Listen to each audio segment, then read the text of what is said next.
The cold never bother. The cold never. Let it go. Okay, I suck at this. In summer.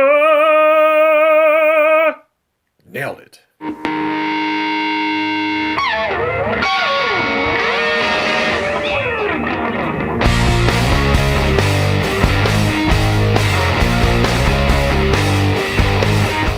Okay, people, welcome back to another Fwoosh review. Tonight, I'm going to go off the beaten path a little bit and take a look at the Figma Elsa from Frozen. Now, I know this isn't my usual standard sci-fi movie, Marvel Comics, whatever kind of reviews I usually do. I have a certain genre I stick to, and this is kind of getting away from all that. When I saw this up for pre-order, I had to grab it. It just looks like a beautiful figure. And it's not that I'm even a huge fan of the movie. I didn't see it until much later after it was out of theaters. But seeing this figure, seeing the pictures, I thought, holy moly, that looks just like the animation. So I was intrigued. Plus, Figma, I don't have a lot of Figma. I'd like to get acquainted with Figma a lot more. So I thought, here's another entry into that company. Looking at the package, it's kind of a half window. There's a lot of stuff hidden right here for no reason, really. I mean, there's nothing here. It's just a water graphic. You can see the figure, you can see the faces, the stand, the snow effects, Olaf sitting over here. The thing that gets me, though, is this box is freaking huge. Why is it so deep? Looking at it, just kind of guessing, the figures take up about this much room. But what's not shown up in the window, but you can kind of see in the background, is the train of her dress.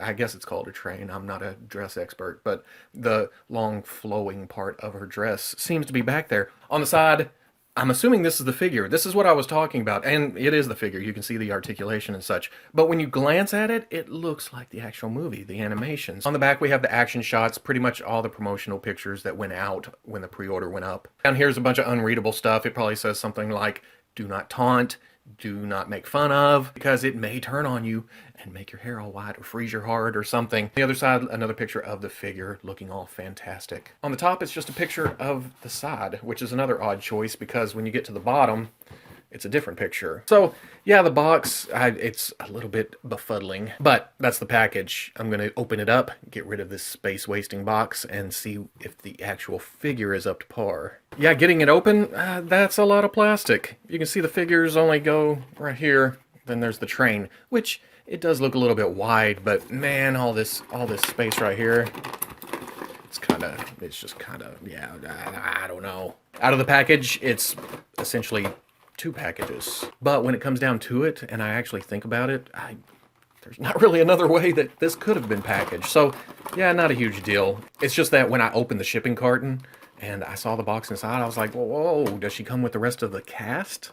But nope, just her and Olaf. There we go, all out of the package. And I have to admit, I was right. This is a beautiful figure. Some of the pictures I've taken, which haven't been a lot because of some restrictions that we'll get to in a second. Some of the pictures I did take, looking at it through the camera, it looked like animation cells. It's just an amazing looking figure.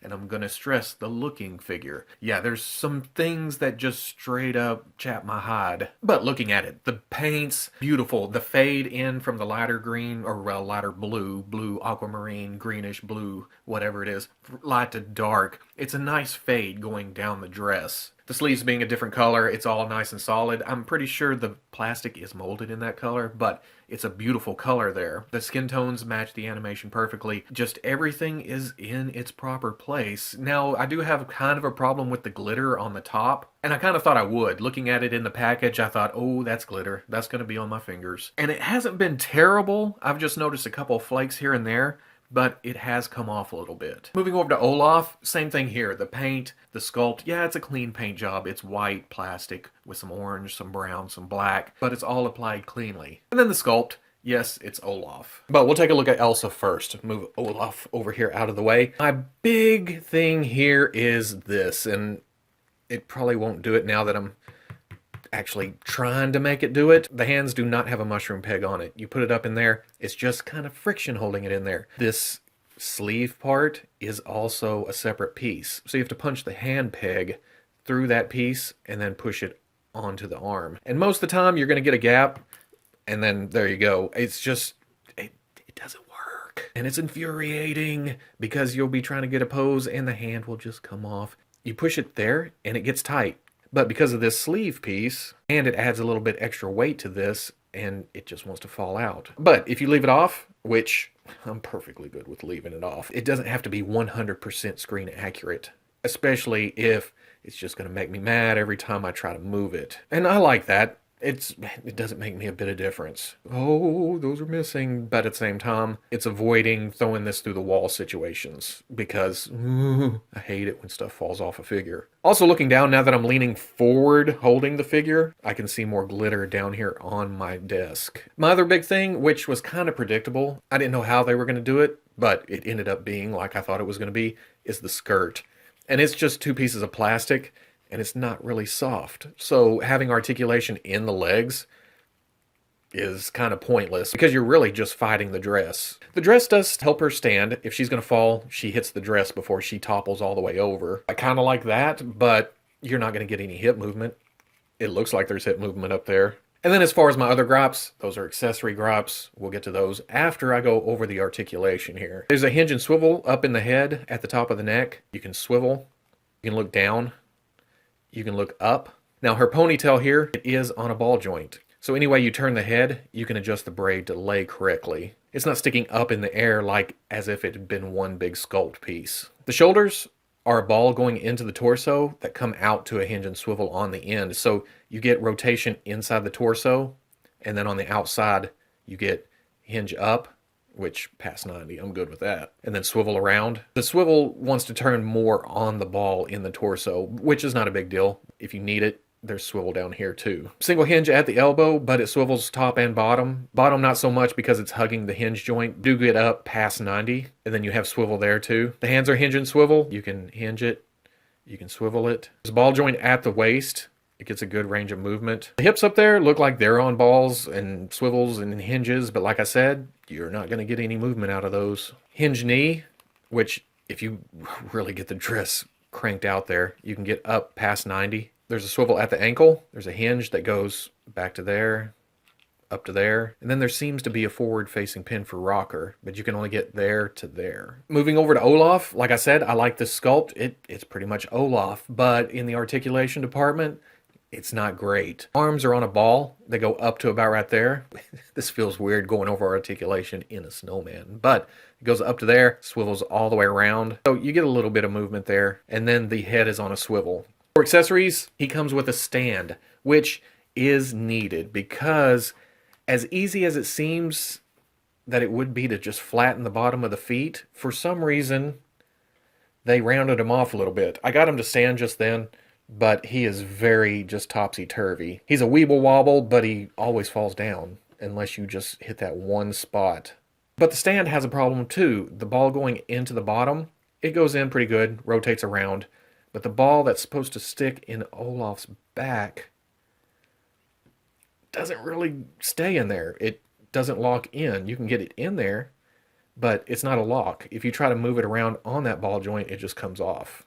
So it's kind of a just hold it there and then let the bottom do all the moving. On top of that, you put him on the stand. He's standing up. You can see that he's standing crooked. He's kicking that way. No ball in the neck means he's perpetually leaning to the right. His right, our left, whatever. And then for action feature, and move his eyes, which I didn't realize you could do on him. The back of his head comes off, but it is nowhere near seamless. So you can see the gap here, then it closes there, then the gap's at the bottom. Same thing on the other side, gap, flush, gap. But you can use the top of his head, the stick up top, and then you can get to the eyeballs in the back. It comes with a little stick, and it's a square hole, square peg. You put it in there, and you can move the eyeball all around.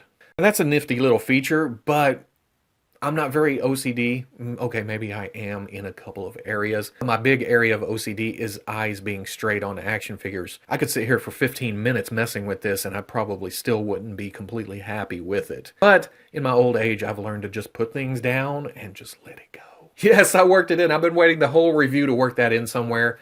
Unintentionally. That came out just unintentionally. Yeah, I'm happy now. But yeah, the eyes, any direction you want to go. You can look left, right, up, down, cross-eyed, whatever you want. Now for accessories, in the package, Elsa comes with the kind of neutral face. She's happy, she doesn't want to be happy, but she wants to be happy, and she's a little bit happy, but she knows it's all going to end in tears. And then that comes with the other face where she's either screaming or singing, and then a third face that's pretty much her from the end of her big singing number. Now to switch out the face, it's easy enough. You can pull the hair off, and if you look at the hair, it's pretty much seamless. You can't see where it splits apart. In the back, you can kind of tell right there where her hair comes together. This comes off the top, and then the face just comes off, and you can add another face. Not a big deal whatsoever. And then the thing about these three faces, all three faces have movable eyes. It's freaking insane. I did the math, and it's millions of looks that you can get with this. But same as Olaf, you can get pretty much any direction you want to look.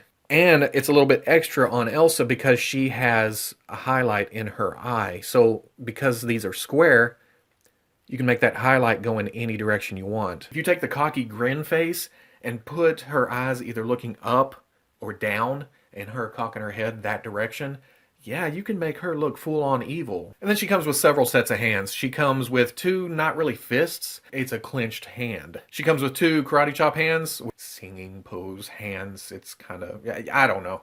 They're karate chop hands. She comes with two grip hands, which I really don't know why, because there's nothing in the package to grip. She comes with two splayed out hands. This is, I like these better as her full-on singing hands. And both of these hands have holes for another set of accessories that I'll show in a second. And then one extra right hand that's kind of flat, but it has the hole again in the middle, but her thumb is away from it. It's not quite the karate chop hands, but it's kind of a gentle grasp hand. I don't know, I guess you could call it that. She also comes with two kind of snow effects. One's smaller, it's got some snowflakes on it. The other is bigger, kind of a bigger wave. It has a lot more tiny snowflakes on it, and then a couple of bigger ones. The other problem is the hole in the hands are almost too small for the pegs on these. So without getting a drill bit and making the hole just slightly bigger, see, okay, that's what I was afraid of. I've done this several times, and I've got it in there, and you can see that it's in there now, not a big deal.